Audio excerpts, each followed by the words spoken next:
Hello. In this video, I am going to talk about hypertension.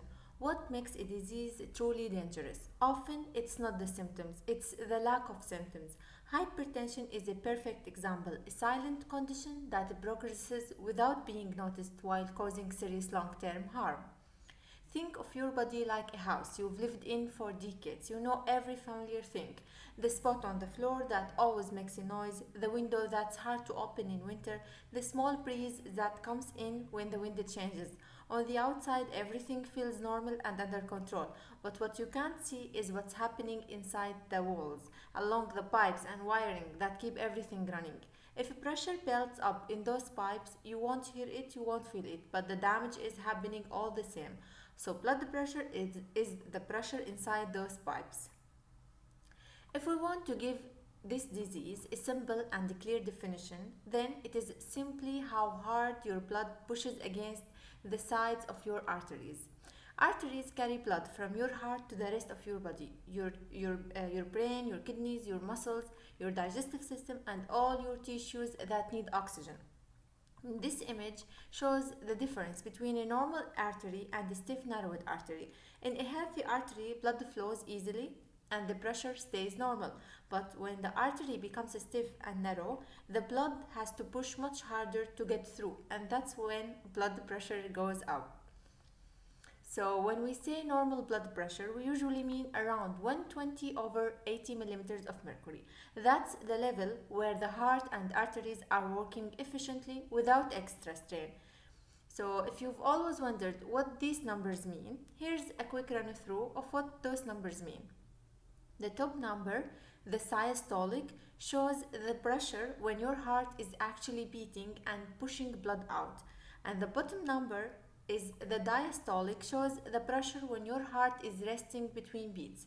Both numbers matter because together they show us how much the heart is working and how much resistance the arteries are giving. Your blood pressure changes throughout the day based on your activities. So it isn't a fixed number, it naturally goes up and down throughout the day depending on what you are doing and how you are feeling. Here we have two images. In the first one, the girl is in a job interview. She looks stressed and uncomfortable. In a situation like this, her blood pressure is usually higher than normal. In the second image, the girl is sitting at home, relaxed, watching TV. So when you are calm and comfortable like that, your blood pressure is naturally lower. These short-term changes are normal. What matters is the overall pattern. If your blood pressure stays high most of the time, even when you are calm, that's when it becomes dangerous. Alright, so this slide shows the different stages of blood pressure. Normal is below 120 over 80 millimeters of mercury. That's what we all want. Once it starts going up like 120 to 129, we call it elevated, kind of like a warning sign. From 130 and above, we start calling it hypertension, and it gets more serious as the number increases. And if it reaches over 180 or 120, that's a hypertensive crisis, which is basically an emergency and needs immediate care. So the higher the numbers, the higher the risk, simply as that. There are several causes and risk factors for high blood pressure. Fortunately, you can control many of them.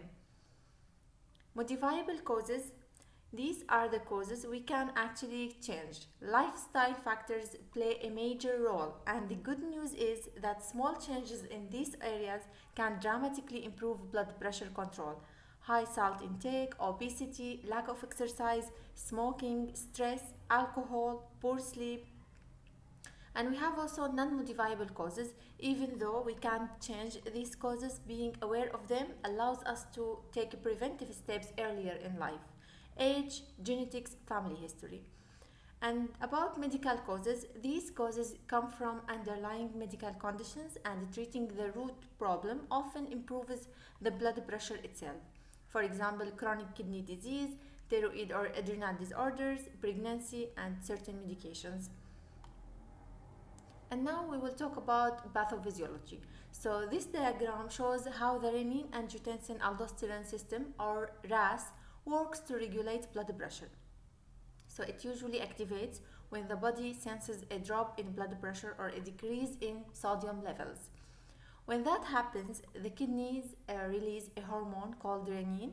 Renin then acts on a protein from the liver called angiotensin and converts it into angiotensin 1.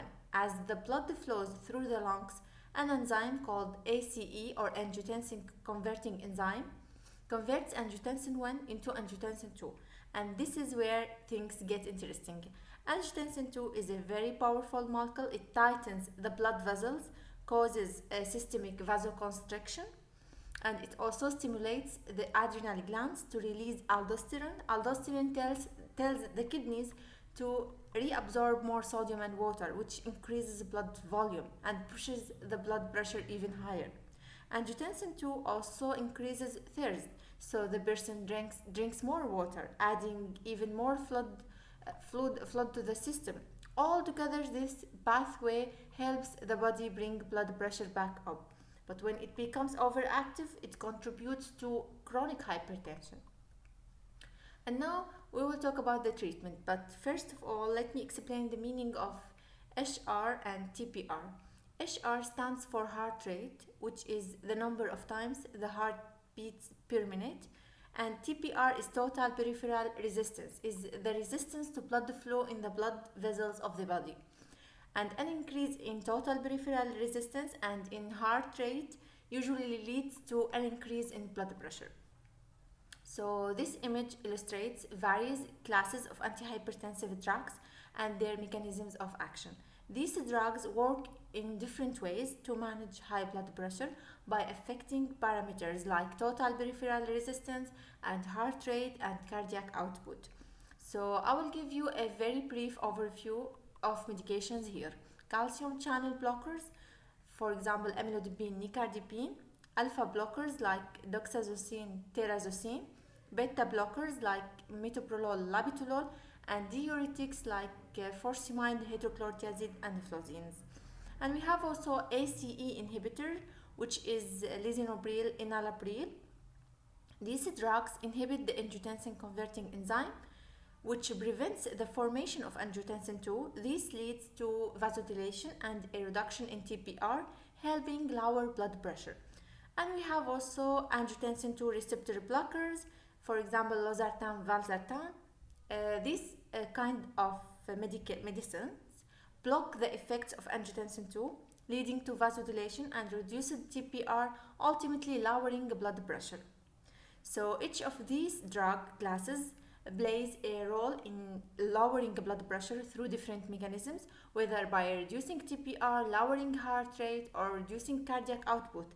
So the choice of antihypertensive therapy depends on the patient's conditions and other factors. And now we will talk about complications of uncontrolled hypertension. Keep in mind that the higher your blood pressure levels, the more risk you have for other health problems, such as heart disease, heart attack, and stroke. So it can affect several organs in the body. In the brain, it may cause stroke, symptoms, agitation, or delirium.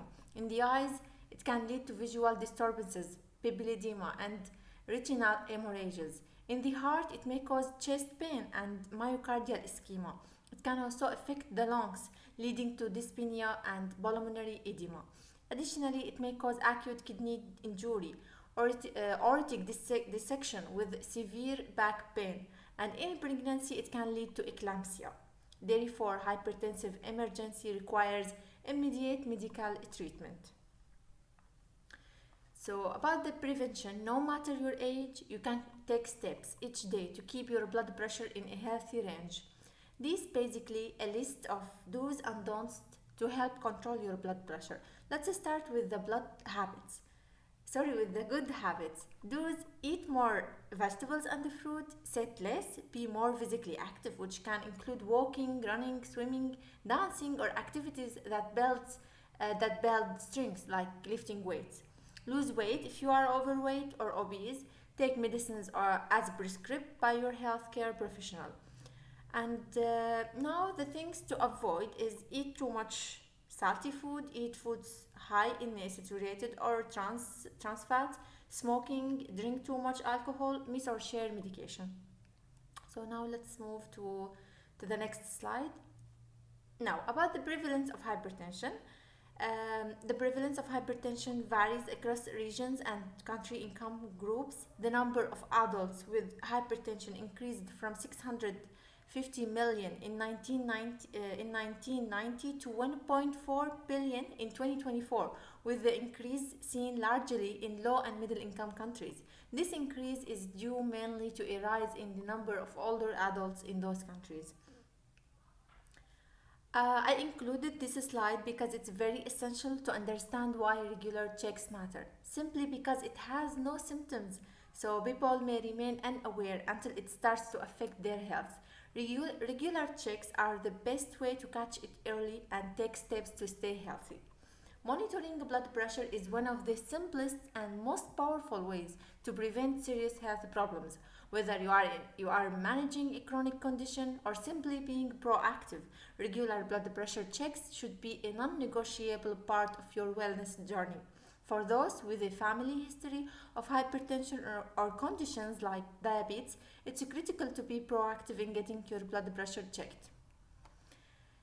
So, to wrap up, high blood pressure is something a lot of people don't really notice, but it can seriously affect our health over time. Just paying a bit more attention, getting regular checkups, and making small healthy changes can really make a difference. At the end of the day, taking care of our health is up to us.